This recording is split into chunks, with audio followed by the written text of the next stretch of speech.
Look. I really wanted a great big outer space aliens episode. Nice practical spacesuit. I love it. It's been very, very well made.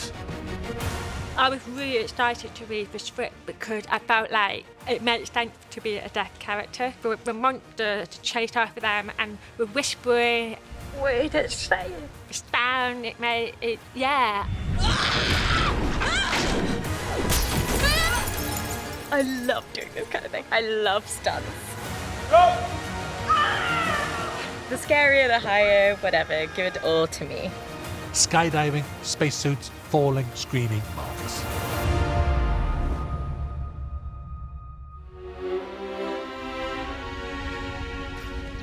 $400,000 years ago, what was the planet called? It was called Midnight. I've been here before.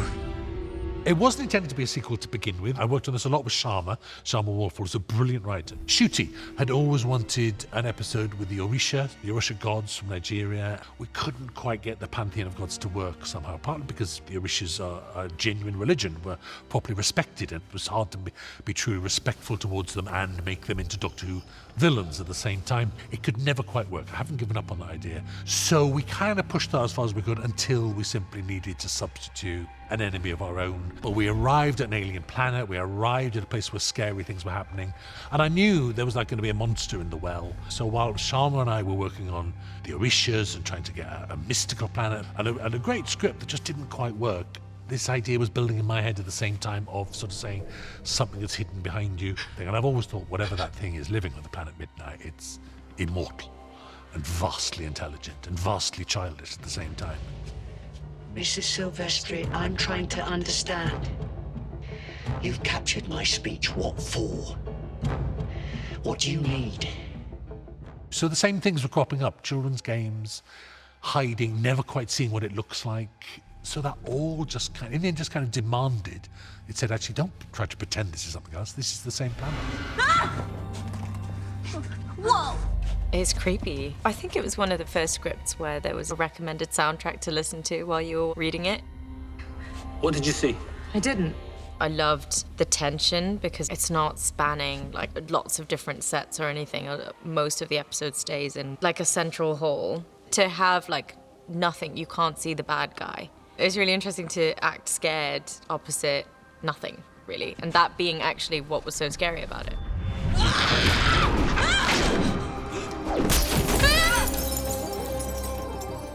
Get back! Get back!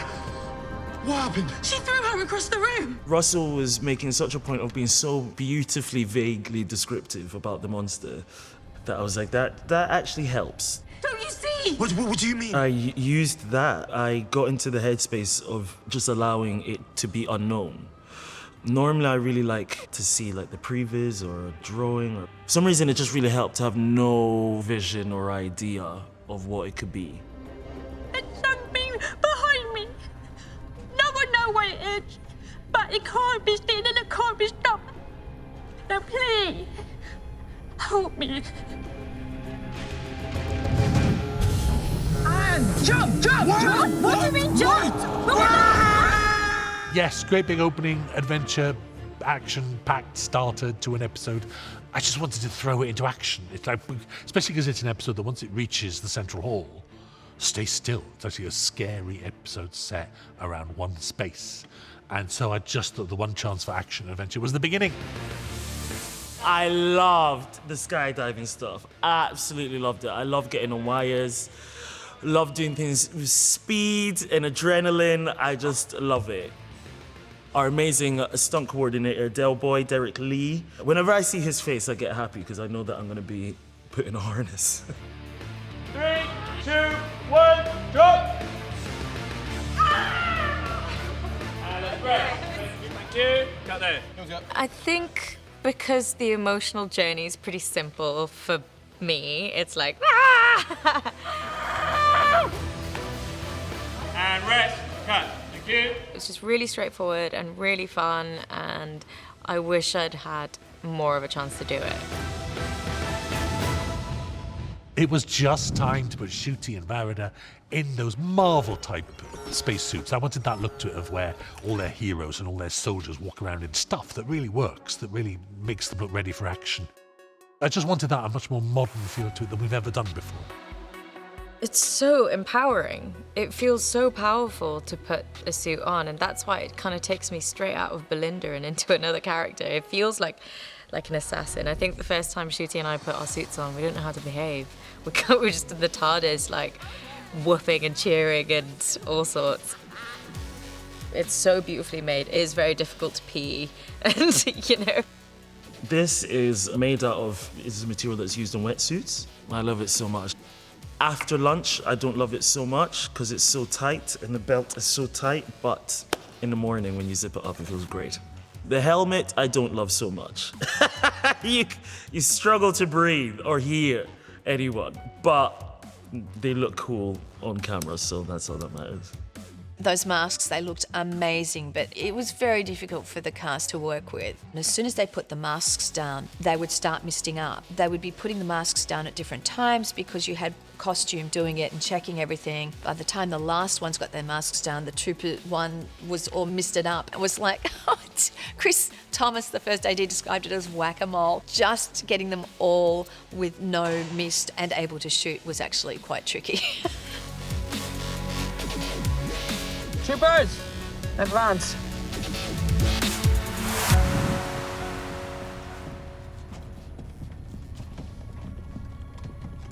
My name is Ali Bentley and I just want to go home. Casting Rose, my God, that was simple. Actually, Phil and I had met Rose before, where she'd said she'd love to be in Doctor Who. People always say that, and they don't always believe it. And this turned out to be true. And I tell you what, though, I tell you the absolute truth about Rose. I absolutely thought she was wonderful.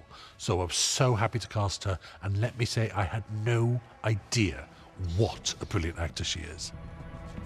I have a daughter, a mum passed her, and she's with her granddad, and she's 2 years old, and I just want to see her. I absolutely love it. This actually was my bucket list that I really, really want to work on, and it's actually coming true. It's been fantastic. I've never been on a set where I'm just constantly smiling all the time, but my character's not smiling all the time. So I'm like, oh, calm down, Rose. You need to go to work. I shot her, right? I did it, but she was gonna kill me. Are you hurt? I'm sorry, I don't know how to sign, but your arm. She is so, so sweet. She's got such a lively energy and she's got such a great sense of humor.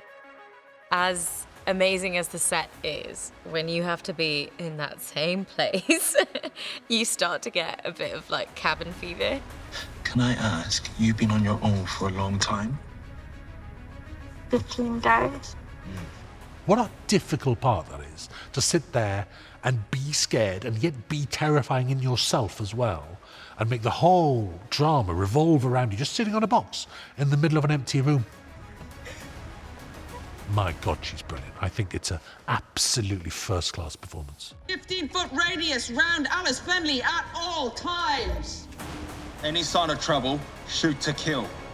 I was very excited to read the script because I felt like, it does make sense for it to be a deaf character, because deaf people, we rely on having a lot of people in front of us. So if anyone comes behind us, we struggle to be able to communicate with them. Don't turn your back on me. Please, don't turn your back on me. But it's not like a big story about her being deaf. But her deafness is a part of this story. Maybe that's how you survived. You can't hear it. What did it say? It knows my name. I just really hope she gets to go home and see her daughter, because that's all she wanted the whole time. She wanted that, and I think she would do anything to make sure that monster's not going to go behind her ever again. That looks clear. I am sorry. I'm sorry. But we are not going anywhere. It's here. So at the end, when Shia realizes that there is a way, she takes the monster from V and runs to the well and sacrifices herself, thinking she saved the day. No! However, Yeah, so it's really sad to read that last page and realise that it was everybody's worst fear, which is that the monster leaving the planet and going out into the galaxy. What? Nothing. Who knows? We might come across it again.